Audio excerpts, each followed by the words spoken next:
Baik,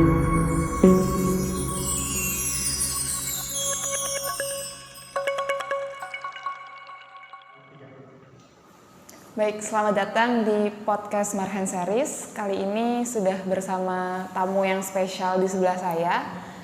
Ada Bapak Muhammad Yoga Prabowo selaku Sales Branch Marketing 2 dari PT Pertamina Patra Niaga. Betul Pak? Benar. Oke, baik. Bisa saya panggil dengan Pak Yoga? Yoga. Ya, Pak Yoga aja. Mas saya juga. Oke, baik. Gimana kabarnya hari ini Pak?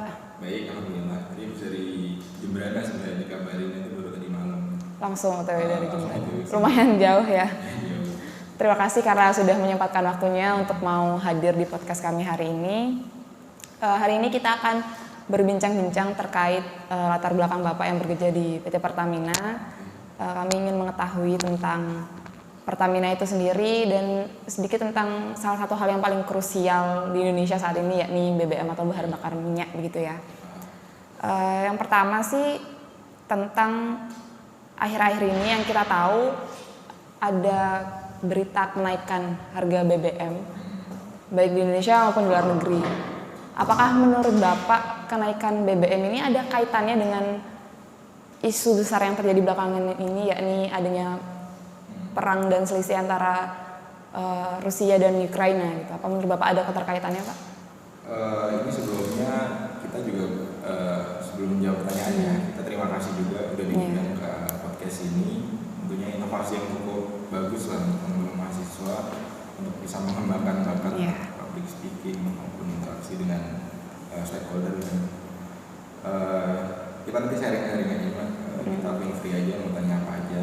Nah, terkait dengan harga BBM ya. Nah, tentunya memang secara umum harga BBM itu ditentukan atau dipengaruhi oleh harga minyak dunia. Dan harga minyak dunia ini sudah diatur oleh lembaga-lembaga khusus. Ada Brent dari Singapura, mungkin dari Inggris juga ada. Jadi harga kita itu mengikuti harga mereka. Jadi kita tidak bisa menentukan asal harga minyak dunia ini, minyak mentah ini.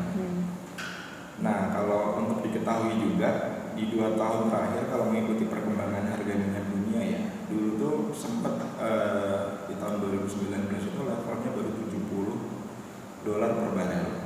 Nah, kalau di googling sekarang itu mungkin sudah di atas $100 per barel. Nah, dengan kenaikan harga bahan baku ini tentunya akan berimbas ke kenaikan harga jual masyarakat.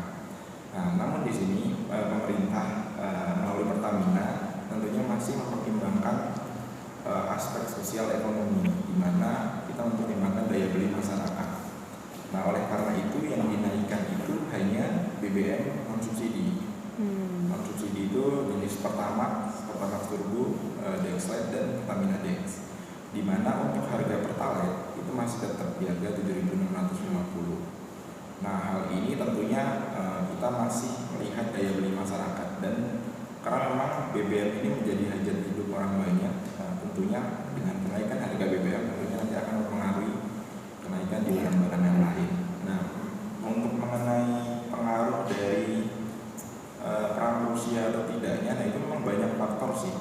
Kalau kita lihat mungkin itu sedikit banyak terpengaruh ya, karena memang pada dasarnya hukum supply and demand aja. Jadi kalau supply-nya tinggi, nah demand-nya rendah, maka harganya turun. Nah, ini demand-nya tetap tapi supply-nya berkurang, tentu harga akan naik. Nah, terkait itu ya mungkin ada sedikit banyak pengaruh juga.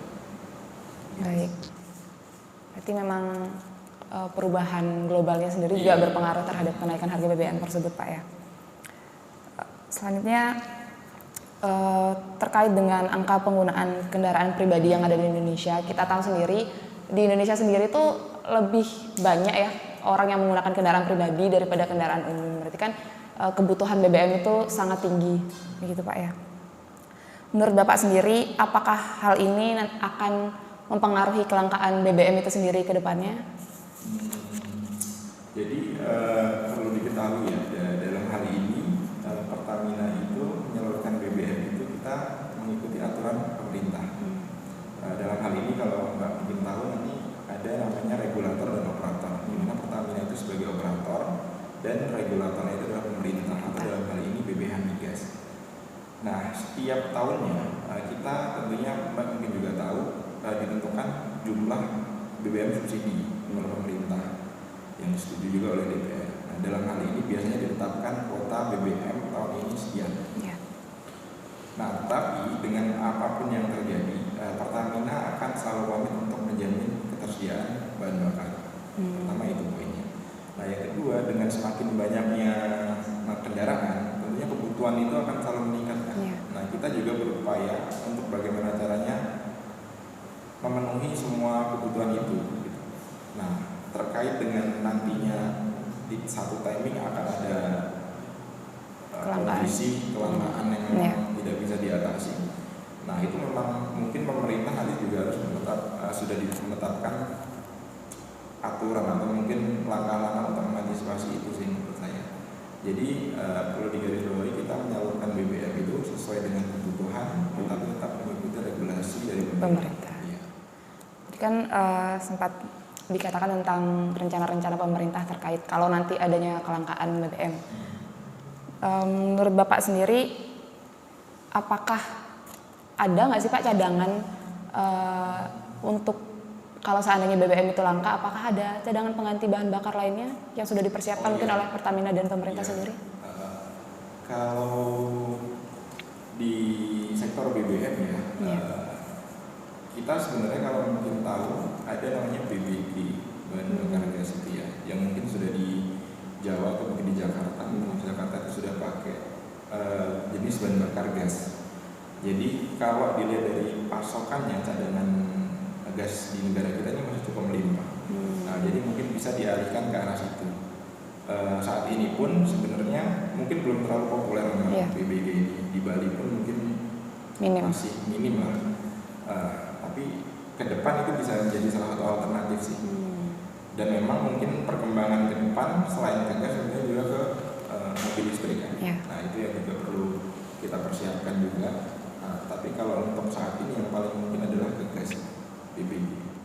Baik, terkait yang mobil listrik atau kendaraan listrik tadi, berarti kan kalau seandainya semakin perkembangan zaman gitu, kalau sekarang mungkin masih minim juga ya untuk kendaraan listrik di Indonesia, tapi mungkin untuk beberapa tahun ke depan akan ada banyak kemungkinan untuk lebih banyak orang yang menggunakan kendaraan listrik karena lebih ramah lingkungan.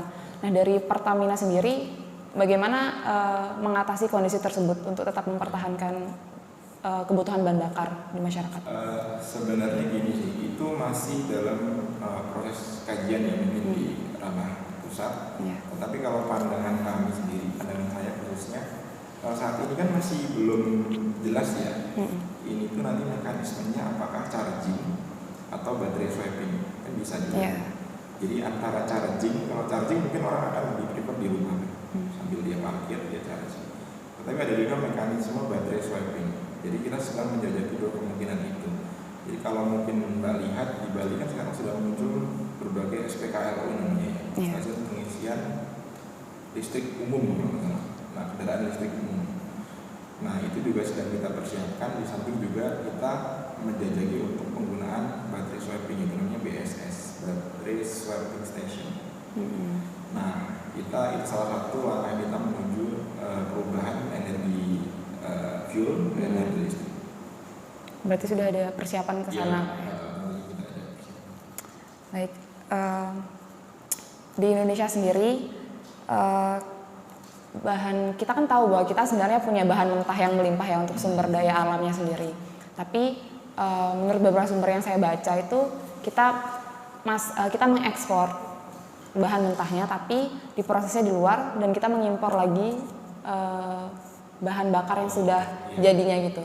Sedangkan menurut Bapak, apa Indonesia ini sebenarnya kayak sudah siap atau belum sih untuk memproduksi bahan bakar mentahnya sendiri sampai menjadi bahan bakar minyak yang siap pakai gitu? Apakah Indonesia sudah siap untuk itu? Karena masih melakukan ekspor impor tersebut kan?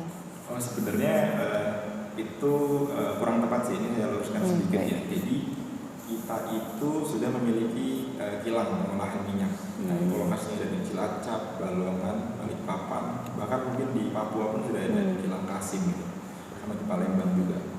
Nah, seluruh kilang kita itu sudah bisa memproduksi dari bahan mentah crude oil menjadi BBM yang bisa langsung dipakai. Jadi itu sudah langsung bisa. Nah, kenapa kita impor. Nah, karena kemampuan pengolahan kita atau eksplorasi kita dari minyak mentah di bumi Indonesia ini masih tidak sebanding dengan konsumsi, ya, masih tidak sebanding dengan demand.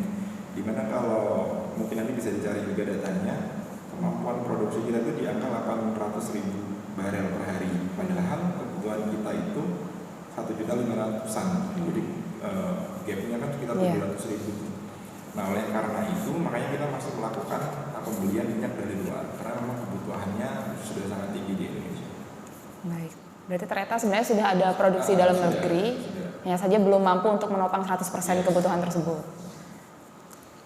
Untuk itu saya ingin bertanya lagi sebagai orang yang awam tentang BBM, Pak. Kan kita tahu sendiri kok ibaratnya di pom bensin itu banyak sekali macamnya. Kayak ada Pertamax, Pertalite, Pertamax Turbo, Solar, dan Dexlite. Bisa nggak sih Pak dijelaskan sebenarnya bedanya dan fungsinya masing-masing itu apa dari macam-macam BBM tersebut? Pertama gini, kalau mau mengenal lebih jauh ya, jadi BBM itu ada dua jenis. Yang pertama itu gasolin, yang kedua gasoil. Nah, bedanya gasoil sama gasolin ini adalah untuk peruntukan mesinnya. Kalau gasolin itu jenisnya Pertalite, Pertamax, dan Turbo. Jadi ada 3. Karena dulu mungkin ada premium ya, sekarang sudah nggak ada. Nah, ini untuk jenis mesin-mesin bensin lah. Nah, untuk tipe kendaraannya ya mungkin motor, semua motor kayaknya semua gasolin. Mobil tuh mobil Avanza, Xenia, Innova, nah jenis itu. Innova tapi ada yang diesel juga. Nah, yang kedua adalah gasoil. Gasoil ini untuk mesin diesel. Nah, biasanya untuk kendaraan berat, kayak truk, terus mungkin kendaraan-kendaraan tipe angkut bis, gitu. Yang besar Yang besar, yang menggunakan tenaga yang besar ini biasanya gasoil. Tapi Innova, terus Pajero pun sepertinya sudah ada yang menggunakan bahan bakar gasoil. Nah, ini jenisnya Solar, Dexlite, dan Pertamina Dex. Ini satu rukun lah, yang tadi gasoil. Nah, satunya lagi gasolin. Jadi ada 2 jenis itu. Nah, kalau dari kenapa didiferensiasi menjadi beberapa produk, nah itu yang sebenarnya membedakan adalah pertama angka oktan number-nya untuk gasolin, yang kedua angka setan number untuk gasoil. Nah, sebenarnya 2 ini mirip lah, kurang lebih ini adalah titik di mana tekanan bisa diberikan sebelum BBM itu terbakar secara otomatis di dalam mesin. Jadi semakin tinggi angka oktannya, itu akan semakin cepat terjadi pembakaran di dalam mesin. Nah, makanya kinerja kendaraan jadi lebih optimal. Di samping tentunya gas buangnya juga lebih ramah lingkungan. Makanya kita selalu menyarankan teman-teman untuk menggunakan oktan yang lebih tinggi. Karena selain faktor kinerja kendaraan juga faktor lingkungan. Nah, setan number pun sama. Jadi Solar itu setan numbernya terendah, Pertamina Dex itu setan numbernya tertinggi. Nah, angka setan ini sebenarnya juga sama sih, ini ignition point. Jadi semakin tinggi setan number itu akan semakin cepat terbakar juga, sama, kurang lebih sama. Nah, di samping itu tentunya ada juga di Pertamax dan Pertamax Turbo itu ada penambahan zat aditif sebenarnya. Jadi kalau Pertalite itu tidak ada zat aditifnya, tapi untuk Pertamax dan Pertamax Turbo itu ditambah zat aditif di dalam situ. Jadi yang membedakan itu. Supaya apa tuh Pak, kalau boleh tahu tambah zat aditif? Kalau mungkin nanti bisa di search juga. Zat aditif itu kita punya teknologi namanya Pertatech, Pertamax teknologi. Jadi intinya sih sebenarnya kurang lebih sama. Dia akan membuat kendaraan lebih awet yang pertama, karena dia melindungi mesin yang ada di dalam pembakaran itu. Di samping tentunya juga pembakarannya lebih optimal untuk kinerja dan untuk hemat bahan bakar juga. Berarti proses pengolahan minyak dari yang tadi didiferensiasikan tuh beda-beda proses pembuatannya Pak ya? Iya, beda-beda. Saya ada mau tanya lagi nih Pak, kalau biasanya kita sebagai pengguna kendaraan bermotor, kadang-kadang ada Pertalite dan Pertamax, kadang-kadang ada di motor A Pertalite itu bisa lebih awet, di motor B bisa Pertamax yang lebih awet. Apa biasanya yang menyebabkan perbedaan lebih cepat terbakar yang mana daripada Pertalite dan Pertamax? Ya, sebenarnya kalau dilihat dari spesifikasi ya yang kita keluarkan dari kilang Pertamina itu, oktan Pertamax dan Pertalite itu jelas lebih tinggi Pertamax. Pertalite cuma 90, Pertamax 92. Sebenarnya dari angka itu saja sudah cukup untuk menunjukkan Pertamax itu lebih baik daripada Pertalite. Nah, Tapi kenapa kadang di praktek kita sehari-hari masih ada beberapa anomali. Nah itu perlu dilihat dari beberapa faktor juga. Jadi bisa juga dari umur mesin, yang kedua dari maintenance mesin, apakah dia sering diservis atau tidak. Yang ketiga tentunya dari habit atau kebiasaan dia berkendara, apakah dia kadang ditarik full gasnya atau dia mungkin ditarik setengah. Intinya dari kebiasaan orang ini kan tentu beda-beda ya. Orang naik motor, naik mobil itu ada yang kadang injek pol, ada yang injek setengah aja, yang kalem, ada yang agak pengen cepat. Itu juga perlu dilihat banyak hal sih. Jadi kalau mau membandingkan itu harus di kondisi yang apple to apple. Artinya dia di kondisi yang benar-benar sama gitu. Sama. Dia di gasing itu sama juga, dipakainya berapa lama juga sama, di maintenance seberapa sering juga sama. Berarti ada faktor-faktor eksternal yang mempengaruhi di luar bahan bakar itu sendiri gitu Pak ya. Selanjutnya saya juga mau bertanya tentang kayak yang kita tahu sekarang di mana-mana udah muncul Pertashop Pak kan. Jadi kayaknya Pertashop ini udah mulai menjadi salah satu pilihan masyarakat untuk membuka usaha baru. Kalau dari Bapak sendiri, apakah ada syarat-syarat tertentu nggak sih Pak sebenarnya yang ditentukan oleh Pertamina untuk orang yang mau membuka atau memulai Pertashop? Pertashop ini memang salah satu produk kerjasama kita dengan Kementerian Dalam Negeri waktu itu. Jadi dicetuskan di tahun 2020. Dulu kan mungkin masih marak di Jawa pertama kali. Nah, Pertashop ini kita definisikan sebagai lembaga penyalur terkecil kita yang memang legal ya, dari segi legalitas legal, dari segi izin juga legal, dari aspek HSSI juga tetap kita dampingi. Jadi semua kita cek hampir sama kayak SPBU, hanya dia lebih kecil. Nah, Pertashop ini sebenarnya ditujukan untuk daerah-daerah rural, artinya yang jauh dari jangkauan SPBU. Kita syaratkan biasanya dia di desa atau kecamatan bahkan yang belum ada SPBU-nya. Di Bali memang masih ada beberapa kemarin yang kondisinya kayak gitu ternyata. Kecamatan-kecamatan yang belum ada SPBU di kecamatan itu.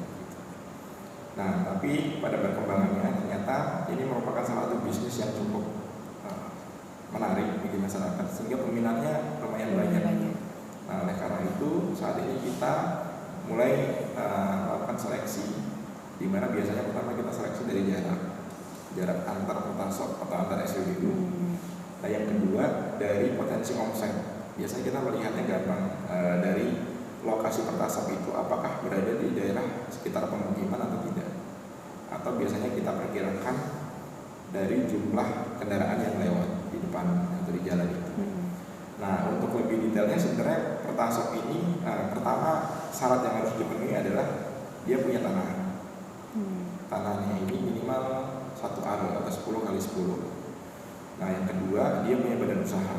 Nah, badan usaha ini minimal CV atau PT atau beberapa tempat itu masih boleh koperasi, tapi dia harus berbadan hukum resmi. Nah, selanjutnya dia hanya tinggal mengurus perizinan di Pemkab. Itu kurang lebih ada 4 perizinan aja yang harus diurus. Itu kurang lebih sertifikat standar. IMB itu di beberapa daerah ada yang mempersyaratkan juga.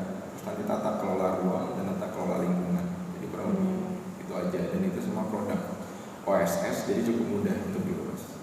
Berarti sekarang sudah lumayan banyak Pak ya orang yang melirik ke arah sana. Dan kalau mau berminat mendaftar atau mencari info bisa diakses di kemitraan.pertamina.com, nanti pilih di bagian menu Pertashop. Berarti sudah bisa diakses secara online juga Pak ya untuk pendaftarannya. Saya ingin tahu lebih jauh tentang Pertamina sendiri. Pertamina kan sebuah perusahaan yang besar sekali bisa kita bilang.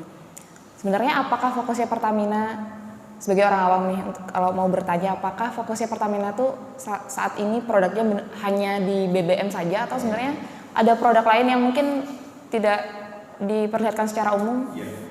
Jadi kalau Pertamina itu kan kalau mungkin kemarin mengikuti perkembangan juga, kita sekarang sudah jadi subholding, holding dan subholding migas. Nah, kita memang punya beberapa, Pertamina sebagai induk dan kita punya beberapa subholding atau anak perusahaan. Nah, kalau saya ini kebetulan tergabung di subholding komersial and trading. Memang barang yang dijual itu hanya gas untuk rumah tangga, yaitu LPG, dan juga BBM. Nah, gas LPG ini pun turunannya juga ada banyak, tapi kurang lebih semuanya berbahan dasar LPG. LPG 3 kilo, 5,5, 12, 50 kilo, bahkan ada yang kemasan kecil itu juga. Sama ada musikul ini adalah refrigeran untuk AC, kita juga ada penggantinya Freon. Dan beberapa produk lainnya, hub itu untuk industri. Nah, untuk BBM tadi sudah saya jelaskan. Nah, ini dari subholding ini saja. Dan di subholding ini juga kita menjual aspal. Kita juga punya produk aspal, itu dari turunannya petrochemical. Nah, aspal ini nanti banyak lagi di petrochemical nih. Ada parafin, terus olefin, segala macam banyak. Tapi ini memang di bagian petrochemical. Nah, selain petrochemical, kita juga menjual gas untuk jar gas yang dia biasanya LNG, itu juga ada. Di samping itu kita punya pelumas juga, Pertamina Lubrikan. Di samping itu kita baru juga ada salah satu subholding kita namanya Pertamina Power Indonesia. Nah, dia pengurus energi baru dan terbarukan, salah satunya PLTS, geothermal. Nah, gitu kita juga ada. Jadi sebenarnya cukup komprehensif. Di samping lagi kalau mungkin tahu dari sektor jasanya pun kita juga ada. Nah, kayak Patra Jasa itu juga hotel di bawah nama Pertamina Pelita Air yang terbaru. Berarti properti pun ada juga Pak ya sebenarnya. Itu dari sektor jasa. Tapi kalau dari produk, kurang lebih produk kita adalah turunan dari minyak dan gas bumi. Tetap di ranah itu ya, karena memang spesialisnya di sana. Kembali lagi tentang pengisian BBM, sempat dengar-dengar dan baca beberapa hal tentang pembelian BBM menggunakan jerigen. Sebenarnya itu diperbolehkan atau tidak diperbolehkan Pak? Bagaimana regulasinya di pemerintah? Apakah kayak ada sanksi kalau memang ada orang-orang yang memaksakan untuk membeli BBM dengan jerigen? Sebenarnya kalau dari segi regulasi ya, pertama mungkin nanti bisa dilihat juga acuan kita itu sebenarnya UU nomor 22 tahun 2002 tentang migas. Nah, dari situ sebenarnya untuk itu mengatur semua tentang migas sebenarnya. Nah, terkait dengan pembelian menggunakan jerigen, kalau jerigen itu nantinya dipakai oleh diri sendiri, artinya untuk kepentingan pribadi, nah itu diperbolehkan sebenarnya. Diperbolehkan. Tetapi untuk pembelian dalam jumlah banyak, khususnya untuk subsidi, kita biasanya minta yang namanya surat rekomendasi. Sebagai contoh, nah ini saya kasih contoh, ada nelayan kapalnya ada di laut, sedangkan dia harus membeli di darat, SPBUN atau di mana. Nah, tentunya SPBUN ini menyalurkan barang subsidi harus disertai dengan pertanggungjawaban. Nah, oleh karena itu rekomendasi ini yang nantinya akan kita jadikan dasar untuk mempertanggungjawabkan apa yang dia jual. Oleh karena itu nelayan ini kan nggak mungkin bawa kapal ke situ kan, bahwa menunjukkan dia nelayan. Nah, jadi dia harus bawa rekomendasi dan dia boleh pakai jerigen. Nah, jerigennya sendiri pun sebenarnya yang ditentukan oleh aspek safety itu atau yang namanya aspek seperti itu adalah yang terbuat dari logam. Nah, kenapa logam? Yang pertama, tentu dia lebih tidak mudah terbakar. Yang kedua, kalau jerigennya itu dari bahan plastik, nah itu akan ada potensi listrik statis. Kayak dulu mungkin tahu ya, kita menggesekkan tangan kita ke penggaris, itu kan ada potensi listrik statis ya. Nah, sama juga seperti di BBM. BBM itu kalau dicor ke jerigen, dia ada gesekan-gesekan dengan plastik. Nah, itu ada potensi muncul percikan atau listrik statis kecil. Nah, itu yang sangat berbahaya sebenarnya. Kalau saat pengisian ada listrik statis, nah itu pasti terbakar. Nah, itu tidak kita perbolehkan. Nah, tapi kalau untuk regulasinya sendiri, sebenarnya kita juga sudah mengedukasi masyarakat harus menggunakan jerigen yang tidak mudah terbakar dan tidak berbahan plastik.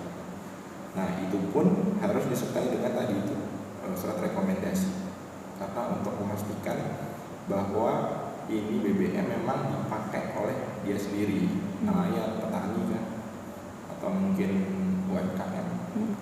Situ itu harus dipakai oleh dia sendiri, tidak boleh diperjualbelikan. Regulasinya ini. Kalau kasusnya seperti kayak toko-toko atau warung-warung kayak biasa sekarang kan kita lihat toko Madura tuh banyak pasang stand untuk Pertamini. Kalau yang seperti itu tuh apakah berbeda lagi Pak peraturannya? Satu hal sih yang bisa saya katakan ya untuk Pertamini ini, ya yang jelas dia bukan lembaga penyalur resmi kita.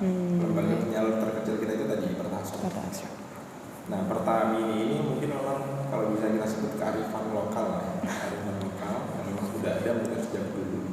Nah, pelan-pelan pun kita sekarang sudah mulai mengedukasi Pertamini ini untuk beralih menggunakan BBM yang lebih berkualitas, di mana artinya atau tidak bersubsidi. Jadi sama-sama tetap boleh, kita perbolehkan membeli BBM di SPBU dengan syarat dia harus membeli BBM yang tidak bersubsidi. Nah, kenapa? Nah, BBM yang tidak bersubsidi, yang bersubsidi ini tentunya akan diaudit kita oleh lembaga keuangan, BPK, maupun BPH Migas. Nah, ini untuk meminimalisir potensi-potensi penyelewengan BBM tadi. Gitu. Baik, sebenarnya jadi masih diperbolehkan pembelian BBM menggunakan jerigen, tapi terkait dengan regulasi yang berlaku begitu Pak ya. Ada aturan-aturan yang nggak sembarangan orang bawa jerigen ke SPBU untuk beli. Masih mengenai BBM, untuk BBM di Indonesia sendiri dan di luar negeri, sebenarnya itu apakah ada bedanya nggak sih Pak yang diproduksi di Indonesia maupun di luar negeri? Apa yang menyebabkan perbedaan tersebut? Sebenarnya semua jenis turunan minyak dan gas ini sama. Dia akan menjadi BBM yang ditentukan diferensiasinya dari oktan. Kalau mungkin di sini nggak ada kompetitor sih. Kalau mungkin pernah besok main ke Jakarta ya, lihat sel kalau itu sebenarnya sama. Ronnya dari ronnya juga sama. Ron 92, Ron 95, mungkin Ron 98. Nah itu sama, kurang lebih sama bahan bakunya dan sama barangnya. Yang membedakan itu paling cuma dua, nama. Kalau kita pertama mungkin dia V-Power atau apa, atau mungkin yang lain, ada lagi nama yang lain. Dan yang kedua sama harga. Nah kalau mungkin lihat Indonesia itu termasuk negara dengan harga BBM termurah se-Asia mungkin bahkan ke dunia ya, dimana kita masih menerima subsidi dari pemerintah untuk hal itu. Nah, kalau untuk dari segi kualitas itu kurang lebih sama, hanya mungkin tadi itu yang saya bilang zat aditif yang dipakai itu berbeda-beda. Tergantung jenis kendaraannya juga. Dari kita jenisnya ini, dari brand lain jenisnya ini. Tapi kalau di Indonesia dan di luar negeri kurang lebih sama. Baik, ini ada pertanyaan terakhir dari kami. Untuk cara pembongkaran BBM di SPBU sendiri, apakah ada langkah-langkah dan cara-cara tertentu? Sejauh ini kan kalau sebagai konsumen aja datang beli cuma lihat, biasanya ada tulisan Pertalite habis, Pertamax habis. Untuk proses pengisiannya tuh, apakah ada tata cara tertentu ya Pak? Sebenarnya caranya cukup teknis ya kalau ini saya jelaskan secara umum aja ya. Jadi BBM itu di SPBU nih, di SPBU yang pertama di order H-1, dibeli H-1. Jadi SPBU beli hari ini, dia nanti akan request melalui sistem online itu, akan dijadwalkan dikirim besok. Jadi dia request hari ini, dia akan dikirim besok. Ya, itu pertama prosesnya. Jadi memang dia nanti akan order hari ini dan besok dia akan menerima jadwalnya, dikirim di ritase 1. Ritase itu kayak rentang pengiriman, jam berapa sampai jam berapa, jam berapa sampai jam berapa. Jadi ritase 1, ritase 2 sampai ke ritase 3. Nah, saat mobil tangki sudah bergerak dari DBBM, terminal BBM itu, akan sampai di SPBU. Sampai di SPBU, pertama yang dilakukan oleh SPBU adalah pengecekan dokumen. Jadi apakah benar yang dibawa oleh mobil tangki ini BBM yang saya pesan kemarin? Kan itu semua SPBU juga pesan kan tentunya. Dia harus memastikan nomor, namanya nomor SO dan nomor DU. SO itu sales order, jadi nomornya itu tepat atau tidak, barangnya ini udah barang dia atau bukan, tentang itu. Nah yang kedua, dia akan mengecek sampel BBM ini meliputi warna, density. Nah dia akan cek dulu secara kasat mata dia apakah warnanya sesuai. Berarti ada cek kelayakan barang juga kan? Dulu dia cek sampel dulu. Pertama kayak warnanya biru, warna hijau, dan sebagainya. Density-nya apakah sesuai? Biasanya agak cair, kok ini agak kental. Nah bisa lihat secara kasat mata. Nah selanjutnya setelah dicek dua ini, dia akan melakukan yang namanya ini dipstick. Dipstick itu pengukuran manual jumlah volume di dalam tangkinya, di tangkinya mobil tangki itu. Ada alat namanya dipstick itu. Nah itu nanti ada tulisan mili-milinya gitu. Jadi dari tinggi stick tadi itu nanti akan dikonversi ke dalam volume kan. Tapi itu sudah ada namanya table tangkinya. Jadi tinggal dikonversi aja. Kalau tinggi sekian itu artinya volumenya sekian. Sudah ada table tangki. Jadi kita tinggal melihat table ini. Kalau dirasa volumenya cukup, nah itu akan langsung dibongkar. Bongkarnya itu lewat bawah biasanya. Nah, selang itu dimasukkan ke tangki pendamnya SPBU.